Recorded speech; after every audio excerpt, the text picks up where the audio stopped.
పేదవాడి పక్షాన నిలబడతాం, ప్రజా గొంతుకై నినదిస్తాం. వాయిస్ ఆఫ్ వాయిస్లెస్, తెలుగువారి మనస్సాక్షి సాక్షి టీవీ.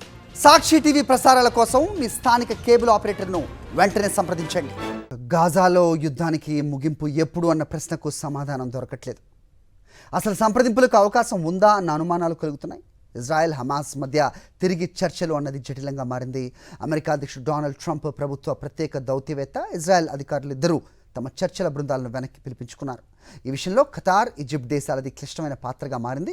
ఇదే అంశంపై పూర్తి కథనంతో మీ ముందుకు వస్తున్నాం. చర్చలు నిలిచిపోయిన దశలో ఇజ్రాయెల్ ప్రభుత్వం, ట్రంప్ మధ్య ప్రాచ్య ప్రతినిధి స్టీవ్ విట్కాఫ్ గురువారం గాజా సీజ్ ఫైర్ చర్చల బృందాన్ని వెనక్కి పిలిపించుకున్నారు. హమాస్ తాజా ప్రతిస్పందనలో శాంతికి మార్గం చూపే ఆసక్తి కనబడలేదు అని విట్కాఫ్ గంభీరమైన వదనంతో చెప్పిన తీరు ఆందోళనకరంగా ఉంది.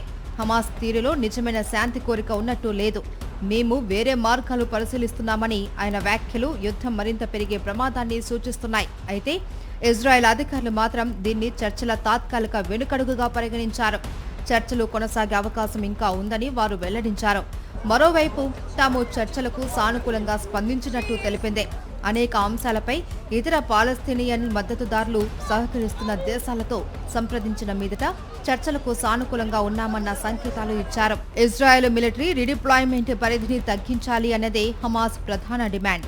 ఇజ్రాయెల్ ప్రధాని బెంజమిన్ నెతన్యాహు అమెరికాలో ట్రంప్తో సమావేశమైనప్పుడు హమాస్ శాంతికి సహకరించడం లేదు అన్నట్లు మాట్లాడారు.